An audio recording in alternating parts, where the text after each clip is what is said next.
filled with excitement, fun, and is beyond limits. But the question is, are you ready to jump? If it is a yes, then you have jumped into the world of ultimate entertainment. Welcome to YOLO 247, a place of fun, indulgence, and endless surprises.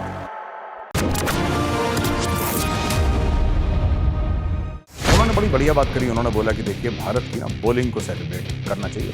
Bharat जो है, India, वो institutions में believe करता है। भारत ने जो पिछले 15-20 साल में इन्वेस्ट करा है, वो आज वो पेड़ फल दे रहा है। बट जब आप किसी भी चीज़ को मिसमैनेज करेंगे, वो चीज़ पर आगे नहीं चल पाएगी।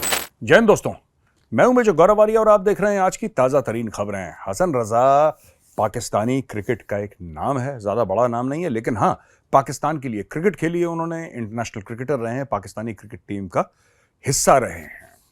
तो आजकल वर्ल्ड कप चल रहा है, जाहिर सी बात है साबिक क्रिकेटर्स को यानी कि रिटायर्ड क्रिकेटर्स को बुलाया जाता है, बोला जाता है कि साहब आप बताइए आपकी राय क्या है, पिच कैसी है, टीम कैसी है, माहौल कैसा है, कौन किस तरीके से खेलेगा, टैक्टिक्स के ऊपर, ऑपरेशंस के ऊपर, स्ट्रेटजी के ऊपर बड़े बड़े डिस्कशंस वहाँ पे साहब होते हैं।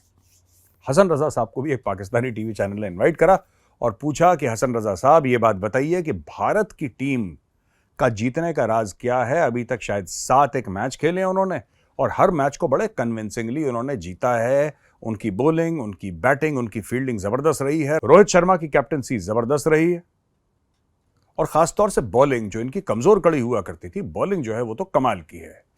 सिराज का नाम लिया, शमी का नाम लिया, बुमराह का नाम लिया और ये लेना था कि रजा साहब भड़क गए। वो कहते हैं मैं आपको बताता हूं कि भारत की बॉलिंग क्यों अच्छी है। एक्चुअली आईसीसी जो है वो भारत को स्पेशल बॉल देती है बॉलिंग करने के लिए। आपने कभी देखा है भारत की बॉल किस तरीके से सीम करती है, किस तरीके से स्विंग करती है? कभी आपने नोट करा है? वो इसलिए कि अंपायर चुपके से उनको एक अलग किस्म की बॉल दे देता है। आईसीसी ने अलग किस्म की बॉल बनाई है भारत के लिए, वो भारत को देता है और उस बॉल से भारत जीत रहा है। कहने का यह मतलब था उनका कि अगर वो बॉल ले लीजिए भारत अपने आप हार जाएगा। दोस्तों, आपको हो सकता है हंसी आए, हो सकता है गुस्सा आए, हो सकता है आप इस बात को इग्नोर करें, पर यह बात इतनी इंपॉर्टेंट नहीं है जो हसन रजा ने बोली। ये बात इंपॉर्टेंट बिल्कुल भी नहीं है। इंपॉर्टेंट क्या है?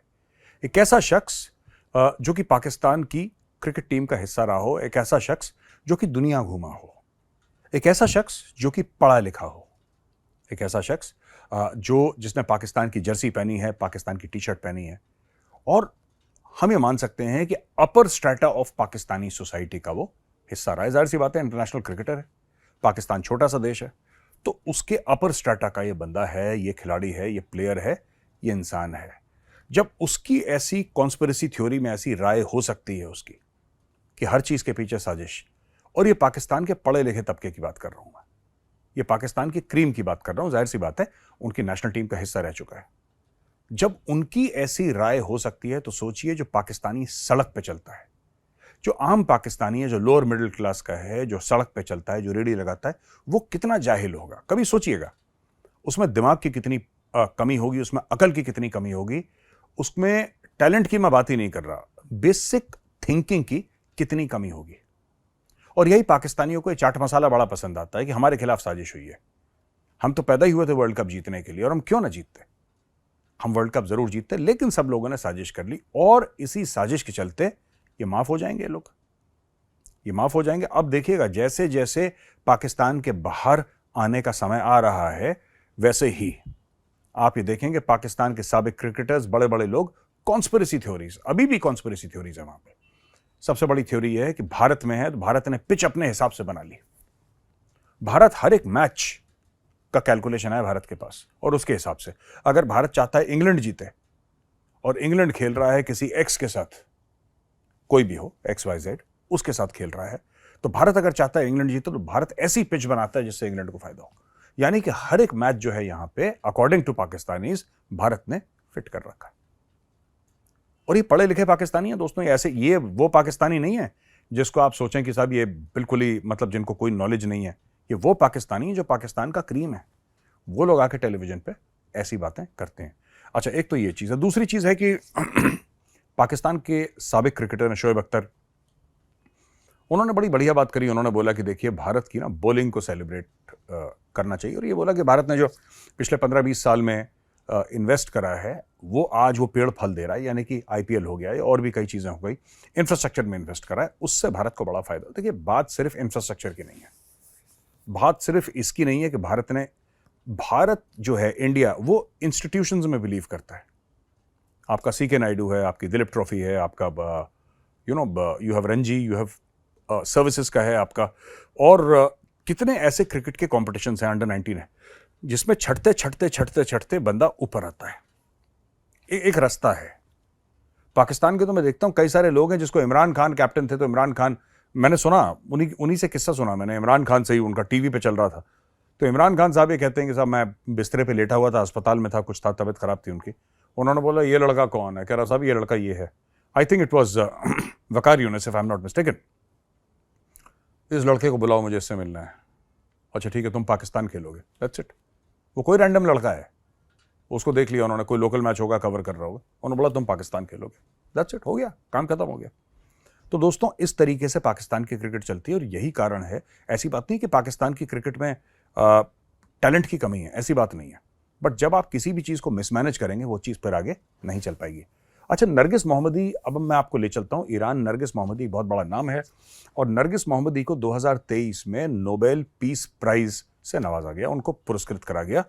उनका नाम है नरगिस मोहम्मदी। तो नरगिस मोहम्मदी को जेल में डाल दिया, क्योंकि हिजाब वाला जो मामला हुआ था वहां पे ये भी आगे थी, और ये बोल रही थी कि हिजाब नहीं पहनना है, हिजाब नहीं पहनना है।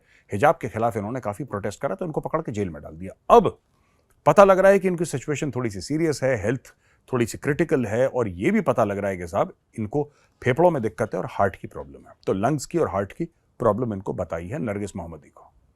तो नरगिस मोहम्मदी को वहां के पुलिस ने, यानी कि ईरान की पुलिस ने यह बोला है कि हम आपको अस्पताल ले जाएंगे, और अस्पताल ले जाके हम आपका इलाज करवाएंगे, लेकिन एक शर्त है। तो पूछा उन्होंने क्या शर्त है, तो उन्होंने फिर बताया पुलिस ने कि शर्त यह है कि आप यहां से जेल से लेकर अस्पताल जाएंगे, आप हिजाब पहन के जाएंगे। नरगिस मोहम्मदी ने मना कर दिया। उन्होंने बोला कि ठीक है, मरती हूं कोई बात नहीं, मुझे अपनी मौत का कोई गम नहीं है, मैं मरती हूं कोई दिक्कत नहीं है, लेकिन मैं हिजाब तो बिल्कुल नहीं पहनूंगी। उन्होंने साफ ईरान को मना कर दिया। ईरान की जो गवर्नमेंट थी, ईरान की जो पुलिस थी, यानी कि government, the structure of Iran, it was told very categorically that I will not wear a hijab. तुम्हें जो करना है तुम करो, नहीं ले जाना ना अस्पताल, तुम्हें ये लगता है कि मैं मर जाऊंगी, ठीक है कोई बात नहीं, लेकिन मैं हिजाब नहीं पहनूंगी।